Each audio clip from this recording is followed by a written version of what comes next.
At the end of this talk, you will hear a performance of Der Doppelganger by Schubert. That will be performed by James on the voice and Blake on piano. During the talk, they will be helping me to demonstrate the way that Schubert put this song together, how it's structured, how the layers of sound complement each other, how harmony and tonality help to create the atmosphere of the piece, and how his approach to melody writing heralds the emerging romantic style in his compositions. Schubert was born in Vienna. He was born when Haydn was about 65 years old. Mozart had actually been dead for 6 years. Beethoven was just a mere 27 years. So Schubert, he was born in 1797. Schubert was indebted to the writing of these and other mainstream classical composers, with their emphasis on form and structure, where key centres were firmly established through regular cadences at the end of balanced phrases, and where harmony was always functional and dissonance, whether prepared or unprepared, was always resolved. There are perhaps three key phenomena which had a major influence on Schubert writing this particular song form, the German Lieder. The first would be the new German lyric verse in literature. The second, the much improved piano, which was now commonplace in the homes of many families. And thirdly, his birth in this particular European capital city, where the population there was considered more musical and romantically minded than many of the other cities at that time. This particular lied was written in his final year of life, when Schubert was 31 years old. It's a poignant poem with 3 stanzas, and perhaps Schubert chose it because of its kind of reflection on his own life. Maybe it was a bit autobiographical for him. Maybe it reflected his own personal experience of love. In this poem by Heinrich Heine, Heinrich talks of the writer's double, perhaps his twin. He reminisces his childhood love and sees in his mind that very house where she had lived. And as he remembers, the dream changes, and he sees himself watching a place where his love no longer lived. She'd left there, she'd gone. And he remembers the anguish of this lost love, the pain of separation, and the tragedy of this life. And here we have the beginning of this romantic style in music. Earlier composers had written what we call absolute music, where the music speaks for itself. It's not trying to convey any other message. And in fact, later in the Romantic period, Brahms himself did the same. He says of his piano quintet, "This is absolute music. I'm not trying to tell a story." Schubert himself had written many examples of absolute music. But in this German song, the Lied, he began a much more expressive style of writing, where the music itself helps to portray the story behind the text. This expressive content is evident right from the very beginning, where the opening 4-bar prelude on the piano sets an ostinato pattern which will return through the song. So let's call this motive X. And here are those 4 bars played by Blake on the piano.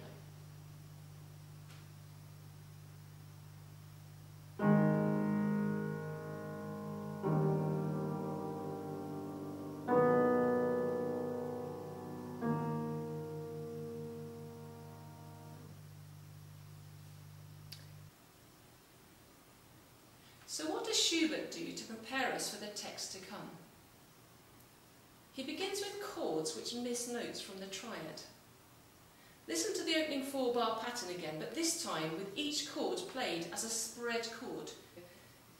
Notice the missing pitches, the B minor chord without the third,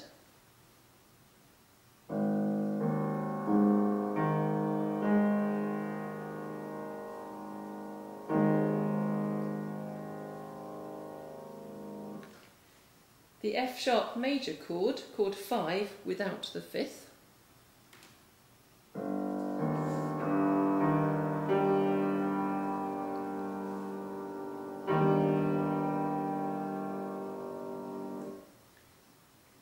The B minor chord without the root.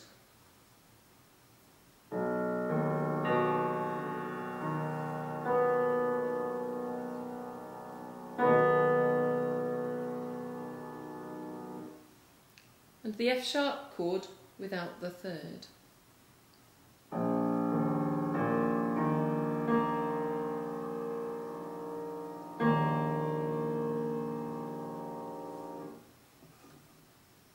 These incomplete chords leave us with a sense of ambiguity in the tonality. We have a D major or a B minor key signature. So it does suggest that maybe because of the opening chord being a B minor chord, and we've got the raised leading note in bar 2, it does suggest that we're in the B minor tonality. But it's not actually until the voice comes in the first line of the voice, that we hear that B minor triad. We're absolutely certain that here you are in a B minor tonality. The other thing that that voice part does is it gives us that repeating note on the F sharp, and F sharp is the dominant of B minor. It's like there's a dominant pedal. In fact, this F sharp, the dominant note of the key, is heard almost to the end of verse 2 in one of the parts somewhere.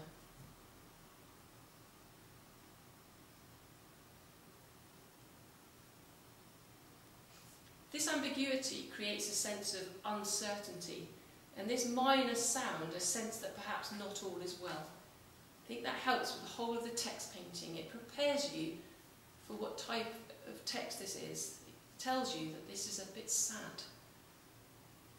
If you add the quiet dynamic, that slow rate of harmonic change where you've got one chord per bar, the song is unlikely to be about great joy.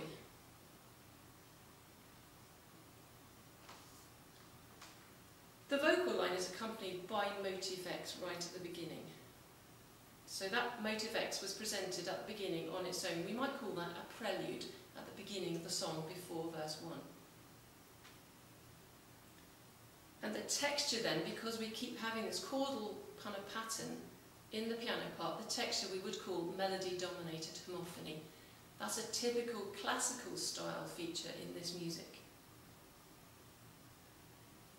But as with all music, as music emerges into the new style of music, so we go from the classical through to the romantic, of course there are features from the previous style that will continue.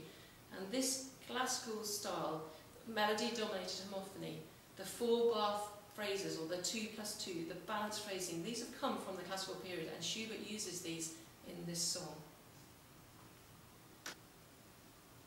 So listen to this 4-bar pattern and then the first 4 bars sung by James. Listen out for this chordal pattern, this motive X, which is repeated in bars 5 to 8. Notice the dominant pedal, the F sharp, and then notice that B minor triad.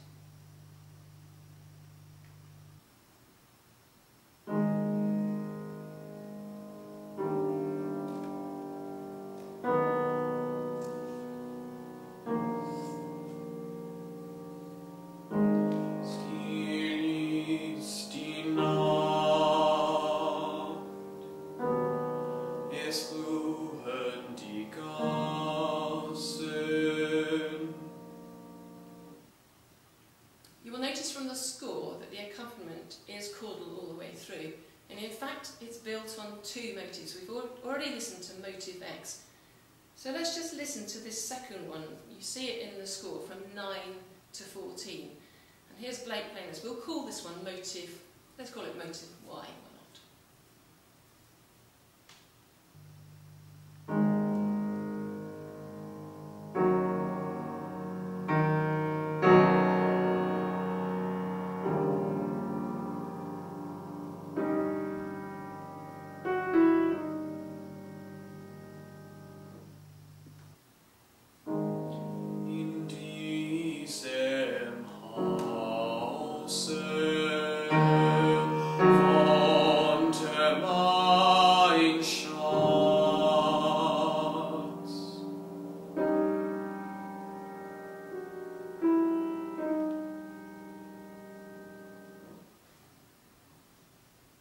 So again, you will notice that the rate of harmonic change is very slow. We've got 1 chord per bar.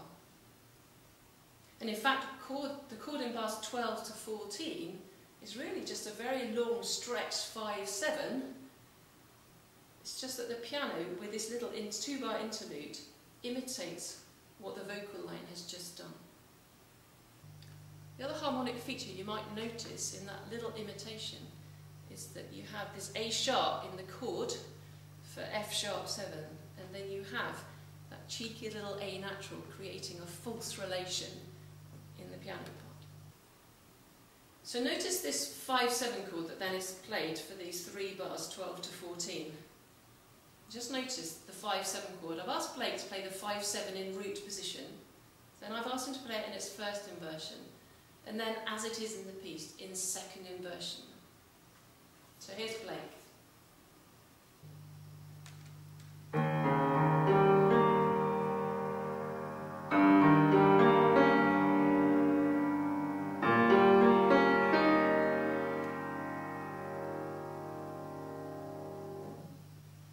So thinking about the structure, we've had the prelude, the first 4 bars, and then we've had a 2 plus 2, and then a 4-bar phrase. So we've had the first 8 bars of the vocal line, and they've taken up lines 1 and 2 of the text.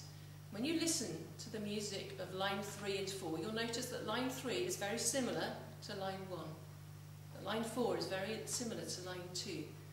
The changes happen sometimes at the end of the phrases, because instead of having maybe hitting the F sharp straight away, what Schubert introduces are appoggiaturas and suspensions. He's adding more harmonic kind of interest to add to the text painting here. So notice this 5-7 chord that then is played for these 3 bars, 12 to 14. Just notice the 5-7 chord. I've asked Blake to play the 5-7 in root position, then I've asked him to play it in its first inversion, and then as it is in the piece, in second inversion. So here's Blake.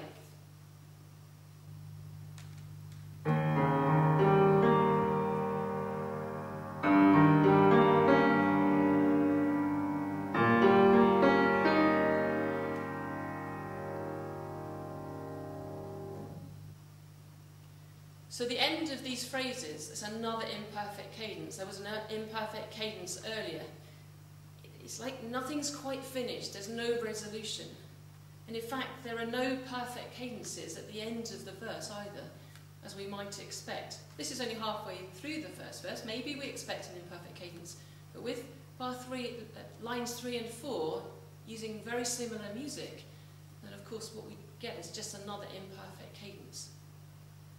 And they help to create that feeling in the listener that it's an unfinished story. What is going to happen next? So these imperfect cadences, they're one way of expressing the text. Schubert does this more transparently in his use of the Renaissance technique of word or text painting. So where the music is like reflecting what's going on in the text. And he does this in a different way to the Renaissance period, because of course he is writing in the early Romantic. Yet he still manages to express these words. The first example of this focus is the text on the opening line. The text translated is "still is the night." And so he keeps this repeated F sharp to say still is the night. The music is not moving. The melodic shape is staying still. He uses a quiet dynamic because he's talking about a calmness in the night. It's like you go out late at night and everything's quiet. People have gone to bed. The cars, there are not so many cars. Everything is very still. And that's what he does. I think just the repeating ostinato pattern helps the same. There's not much moving. There's 1 chord per bar. It's the same chord pattern. Everything is very still.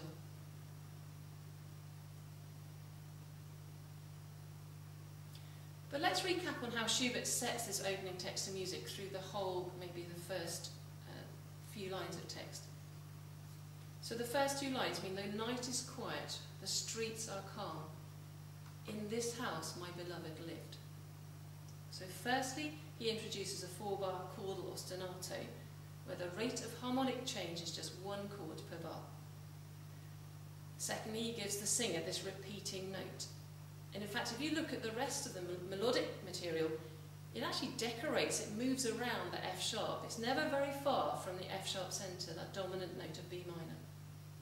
The dynamic at the beginning is pianissimo, and both of these phrases end on an imperfect cadence.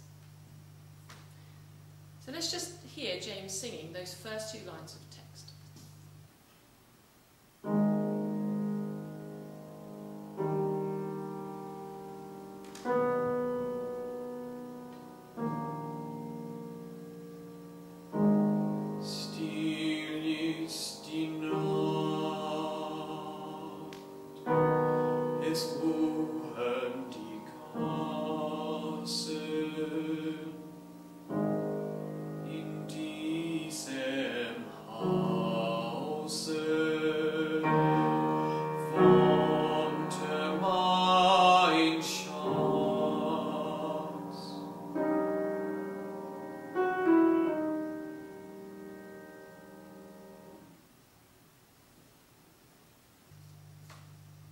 Did you hear that second imperfect cadence was elongated by that imitation in the piano interlude?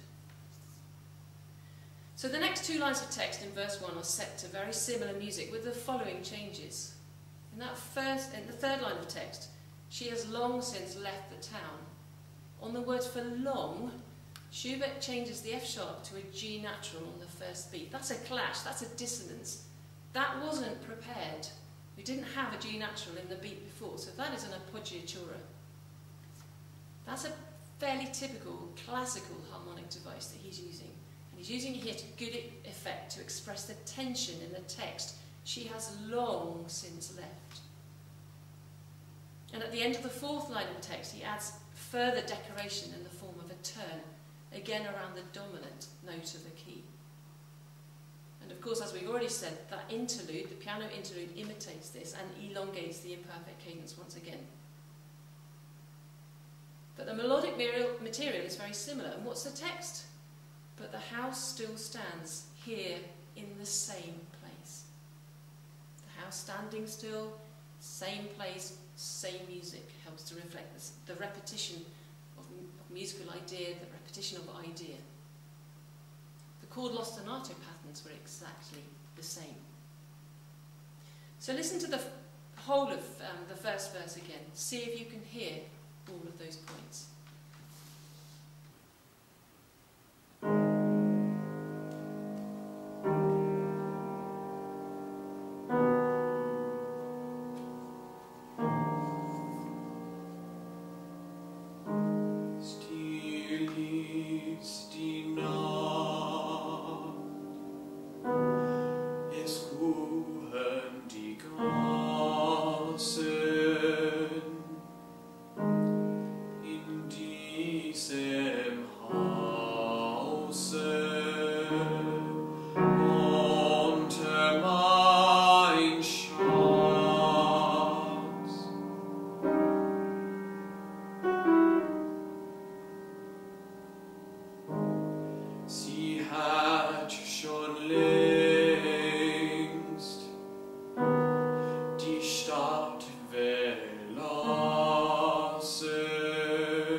So from bar 25 we've got some new melodic material, and that's used for this new verse because the text is different.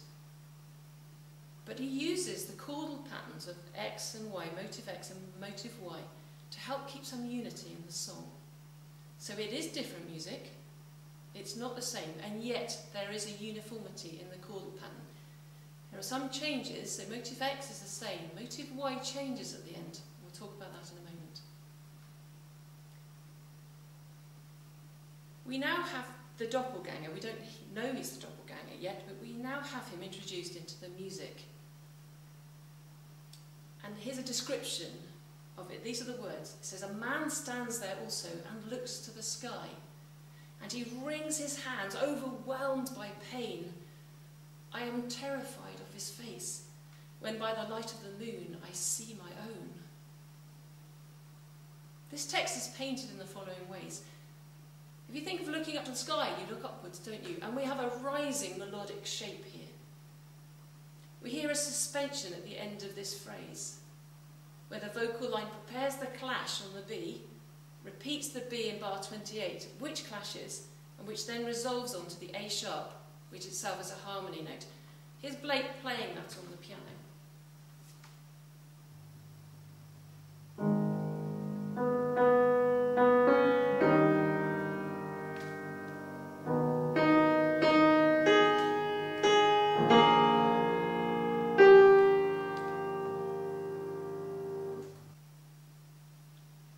Now listen to James singing those first couple of lines of the text with Blake accompanying.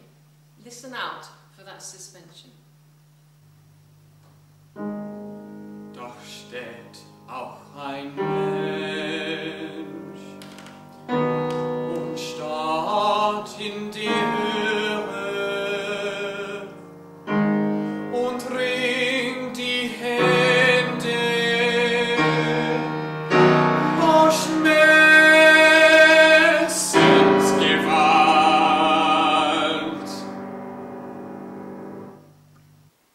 That motive Y, the second harmonic chord pattern that comes for the second line of text of this verse, it loses its interlude here. We don't quite have one, but it's not a 4-bar phrase anymore. This has been stretched. It's stretched to 5 bars, and it's stretched to 5 bars because it's about pain. It's about agony. And what Schubert does so cleverly here is he introduces a chord, a chromatic chord, to add to that, this dissonance that in fact he doesn't resolve in the way the classical composers would have resolved. Here we have an augmented 6th chord. It's the French 6th chord, so it's built on a 3rd and then a major 2nd in the beginning, and then the overall augmented 6th. So just listen to the French 6th chord here on its own.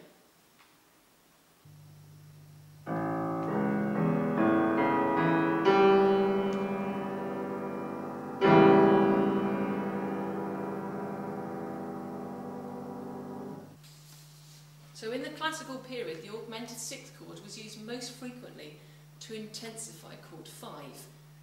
So in fact here, the augmented 6th chord doesn't find its chord 5, but it has the same effect of this imperfect cadence here that stretches out and doesn't resolve. And how else does Schubert add to this tension? Look at the dynamic markings. We have a triple F dynamic here for pain. Pain is never quiet, is it? Anybody who feels pain, it's like, ah, pain! So here, listen to James singing these first 2 lines of text. Listen to him singing this bit with the augmented 6th, this going up to this top F sharp. Und ringt die Hände vor Schmerzensgewalt. I hope you heard the way the shape rose, the melodic shape rose up to the top pitch so far in this piece. In the first verse, it just kind of wobbled around the F sharp a lot. It wasn't a great range, it was a very narrow range in fact for the singer, but here we just stretched it up a long way up to that F sharp. And we have that unresolved chromatic harmony in the French 6th, the augmented 6th chord. And then the dynamic comes back down to piano for the 3rd and the 4th line of text. And as with verse 1, you've got very similar music for both lines of text. He adds an appoggiatura at the end of the first 2 bars in bar 35. He repeats the suspension in bar 37. And he includes a little échappé note in bar 38. Maybe we should talk about the échappé note later on. And then he ends the 5-bar phrase again, the phrase 38, bar 38 to 42, with another augmented 6th chord. Only this time, he adds the German 6th. I'd like to say he did it for Jan, but I'm not sure he did really. I think it was just a chord that he wanted to use. And the climax again is supported by the dynamic marking of triple F. And not only do we have a triple F, but we actually get the highest pitch in the whole piece. And in this bar, for the first time in the whole piece, we lose the F sharp we've had an F sharp pedal all the way through, but here we don't have it. It doesn't belong in that chord. So listen to those two lines of text again, leading up to the German sixth.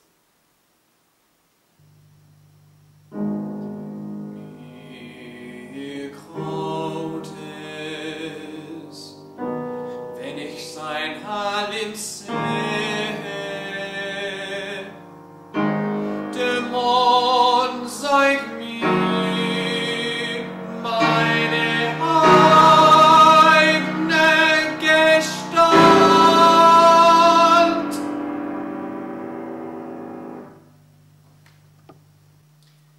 So why not listen to the whole of verse 2? See if you can hear the suspensions, hear the appoggiaturas, hear the French and the German sixth. And listen again for the repetition of those motives. Motive X, which is unchanged, and motive Y, where it's modified, and the modification is at the end with those augmented sixth chords. Listen to the whole of that, see what you can hear. Da steht auch ein Mensch und starrt in die Höhe und ringt die Hände vor Schmerzensgewalt. Mir graut es, wenn ich sein Antlitz sehe. Der Mond zeigt mir meine eigene Gestalt.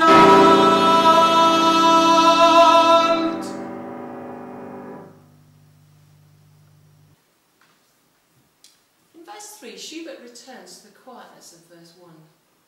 And in fact, we have the repetition of that dominant note of the F sharp that we had in that opening verse when the singer talks about the stillness of the night. In fact, that first chord and the stillness makes you think, we're going back to verse 1. Maybe this is going to be ternary form. But take the second bar here and you know that it's changed. And what we have here is a rising chromatic harmonic pattern. This is not an easy or comfortable place for the singer, for the writer. And because the music is therefore different for every verse, we would say this music is through composed. There's no real kind of returning structure. There is a repeating structure within the verses. We've already seen that in verse 1 and verse 2, the music for lines 1 and 3, for lines 2 and 4 are very similar. But here the music changes. The music is moving forward and it's most easily heard in the piano part. So listen to the rising harmonic sequence. Listen to the rising harmonic pattern that is now in the piano.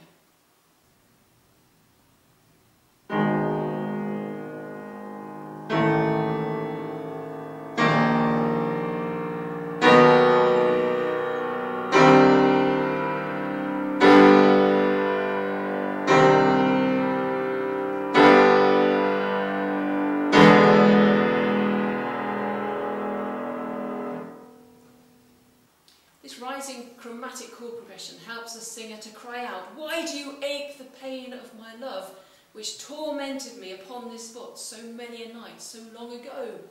Why are you doing this to me again? Why are you revisiting this? This is painful." And for pain you need chromatic chords. Don't revisit it, but I can't help but see it again. You're just mirroring everything I felt.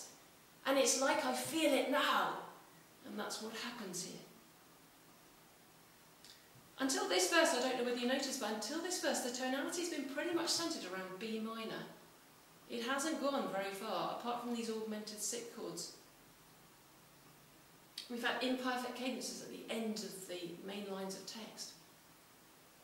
But here, for the first time, we have a tonal change. We have a modulation. It's a brief modulation. But these chromatic chords take us to the tertiary key of D sharp major. You have a look at that C double sharp sign in bars 48 and bar 50. That's the leading note, the raised leading note for the new key. B minor to D sharp, that's a third apart. Don't you listen to that played on the piano without the vocal line? So listen to that chromatic chord progression and just hear where the D sharp key change happens.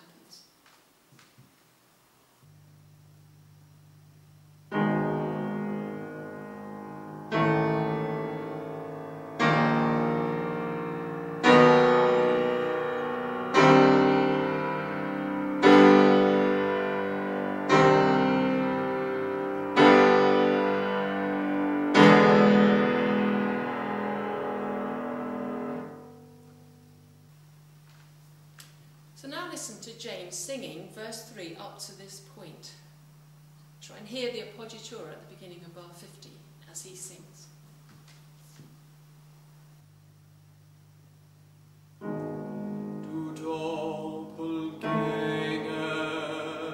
du bleiche Geselle, was acht du nach mein Liebesein, das mich gefällt auf diese Stelle.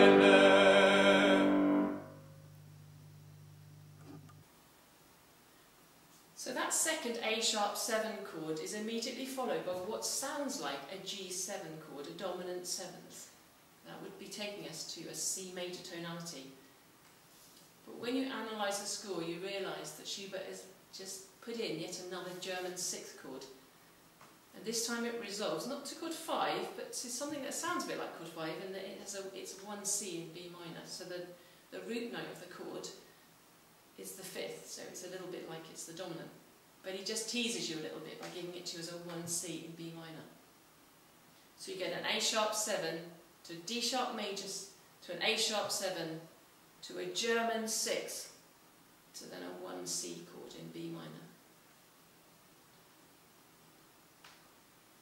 At the end, notice the melisma on the word long and the perfect cadence in B minor, which has finally arrived.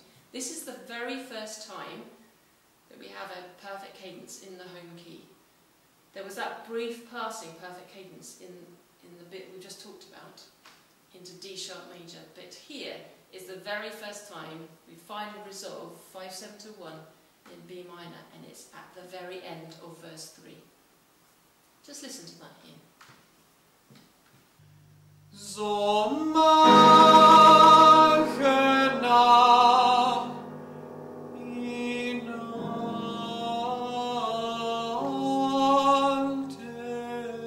Zeit.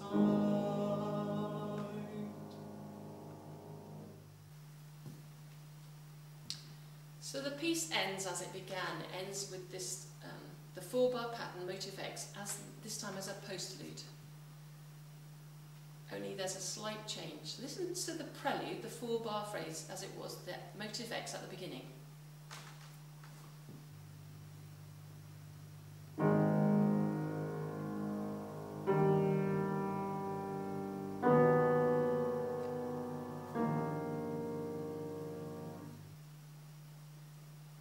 Listen to it as it's changed. Listen to the 4th chord that introduces a Neapolitan chord in B minor.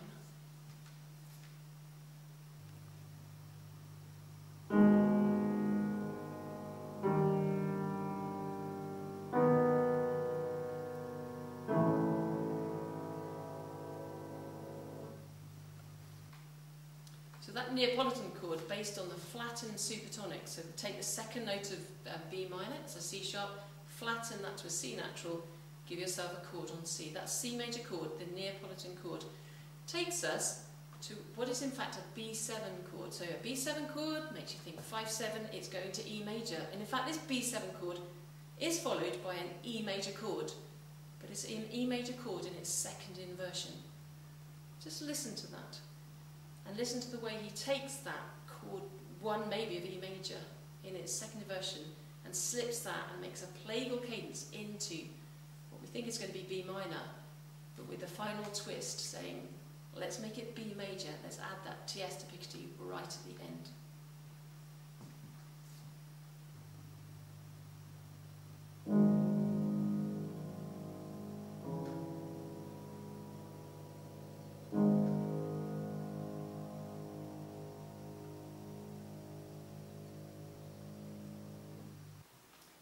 So now listen to James and Blake performing the whole piece from the beginning. Lots to try and remember.